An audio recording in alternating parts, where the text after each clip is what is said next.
Welcome to the Big Braid Show. I'm your host, Mr. Big Braids, coming to you live from a reservation somewhere. Taking a look at BTC and the rest of the market. We got BTC coming in at 23,213. Loving that sales price action across the board.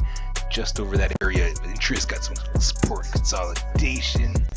Looking like it's giving some decent effort to start making it to the upside.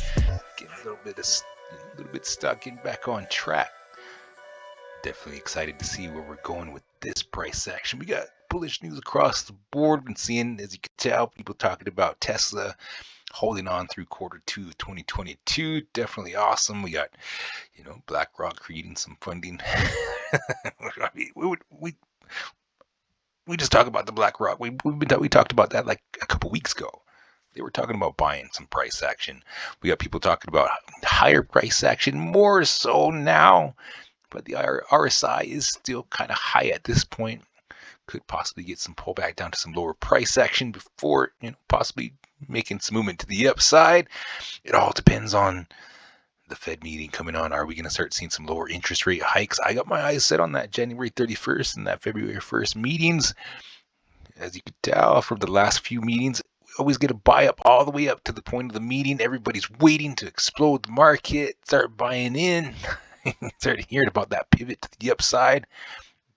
So it's all on Chairman Powell. What's going to happen next? As you can tell, people are still buying. Everybody's still buying across the board. A lot of people putting in applications for, getting that crypto implicated into their systems. So there's a lot of people out there talking about it. A lot of people hiring people to get it started for them. And the talk of crypto is a little bit more out there than it used to be. I'm hearing it, wherever I go nowadays. But if y'all remember when we first began the show, I was talking about how not anybody really talks about it in my area. A lot of areas that I've been to, I don't really hear about it. You even say the word crypto and everybody's like, I don't even know what that is. What is that? Don't know what that is. But nowadays everybody's like, I wonder if I should buy some crypto. Everybody's wondering where to put their money. We've got banks getting in. We saw that, that Bank of America stuff last week or so when they were talking about people waking up and a lot of money gone out of their accounts. So, and I haven't even seen any news on that lately. It was just showed up that day. It was out the next. And, everybody was panicking. We had everybody saying sell. Even today, we have a lot of people still talking about getting that low price action. This is the area of interest we were wanting to be at, right around this, 15 to 17,000. This was the area of interest that we were talking about way back up here in November. So, I mean, everybody's like, yeah, we're not profiting, but I'm sure a lot of people got shredded up as we waited. And it's been a long patient wait, decent low price action. There was a lot of, stuff. We had sales on stocks. We had sales on crypto. People are still talking about this black swan event. I mean, if this isn't a black swan event, but yes, lower price action would be that, 8 to 12,000 area. I definitely put that out there as far as wishful thinking. At this point, once we started hitting that 15,000 area, I definitely got interested very much because it was getting affordable, and I was not going to miss out an opportunity of a lifetime because that's definitely affordable. And if they, once they start, anybody who's interested in BTC does not want this affordable to everybody else.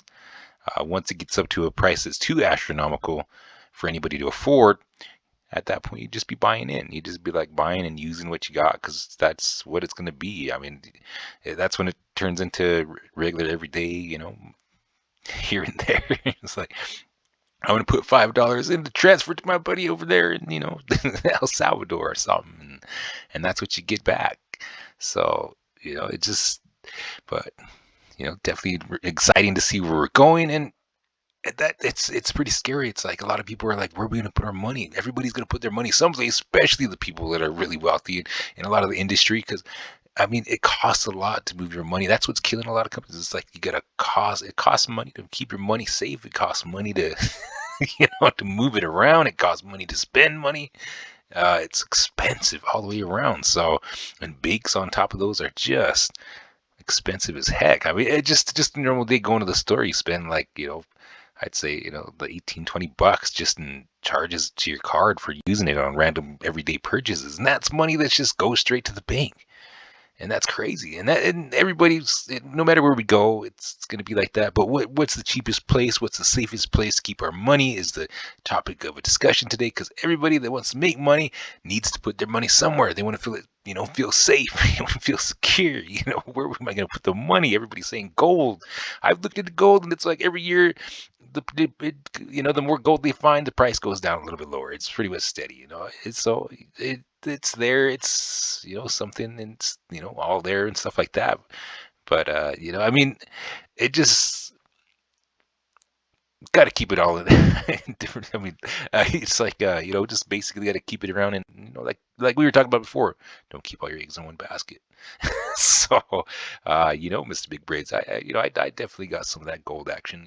I definitely got to diversify. I do the stock game, I do the crypto game, I do wherever I can game, working on that generational wealth. So yeah, I'm here for the long run. So these up and downs don't really bother me anymore. I've been riding this roller coaster for quite some time, and here we are at some lower price action. As you can tell, Tesla's been on board for a while. More. They were targeting a price to buy in as well. So if they're still holding, they're definitely interested in buying as well. So this low price action, I mean, definitely, definitely gonna look at that information and say, well, what's going to happen at this Federal Reserve meeting? So that's definitely going to be the topic of discussion until that happens.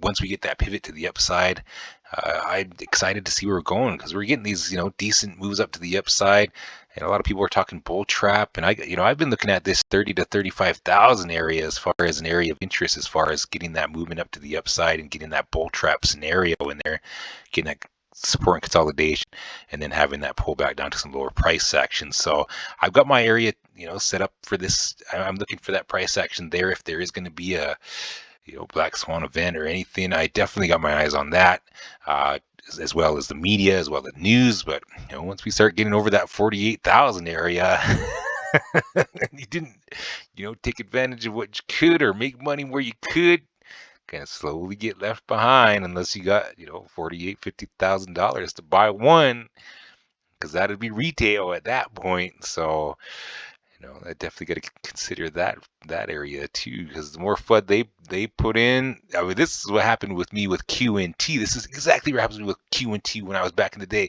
when we had QNT around $7. I was eating that QNT up. I looked at the project, I was like, man, this is a solid project, this is awesome, I'm going to take a look at it. I'm going to start getting some of this. And then there was FUD everybody. Shit, this is a shit coin. This is a freaking piece of shit. There was a lot of talk out there. We're going to dump it. And then, go on to another subject. I think we were talking about Matic back then. And, we were making money on Matic. We were making money on, ASM. We were making money on, Jasmine. There's, we had some money on, quite a few. COV was banging. We had a lot of stuff. We had NKN making some. It was just all over the place. But the more FUD that just kept hitting, and then the FUD would be there, so we'd sell it. And then I look back and it'd be like at $19, and it's like, wait a minute, what just happened there? And then pretty soon it was like, headed to the moon and just slowly leaving everybody behind. And it got to where I bought it at like $90. And I still made some money on it when it moved up to, into the hundreds there. But I could have made a killing if I would have just, stuck to what my own research, and was like, I'm just going to hold on to this motherfucker till later, So, but I mean, I have the same feeling with that. So, I'm on board and ready to go, but I'm also ready to buy real low. So I definitely got to keep an eye on that. So, but looking at the charts, it's definitely getting excited out there. And but we do have a lot of stuff that could definitely affect the market. We got America sending those 31 tanks across the seas. What's that going to do? I mean, is that going to affect the market? We still got this Russia-Ukraine scenario. A lot of different things going on in the world today, and America hitting the debt ceiling. People are upset about a lot of that, and it's just definitely exciting to see where we're going. Is everybody going to be like, I don't have no confidence in the market anymore, I'm just rolling all BTC, and then what's going to be next. What's the next big trend? So definitely keeping an eye on that. And but we're getting up into that 10-minute area, so I'm going to let you all go for the evening and keep an eye on that price action. We have had a lot of stuff moving around here, and it could get exciting. So I definitely got my eyes on that. I'm leery of a little bit of a pullback and possibly some bullish momentum to the upside. But at this point, we're getting those higher lows and higher highs, and it's looking nice at this point. And I'm definitely excited to see where I'm going. I got the coffee brewing and the orange wraps rolling and the smoke blowing, and I'm definitely excited to see where we're going with a lot of the price action across the market. So for everybody and all the coins we talked about tonight, good luck. And you always got to remember, this is not financial advice. These are my views and opinions on the market only, and you always got to do what's right for you. So you all have a good afternoon, good evening, good morning, and good day. Mr. Big Braids is signing out.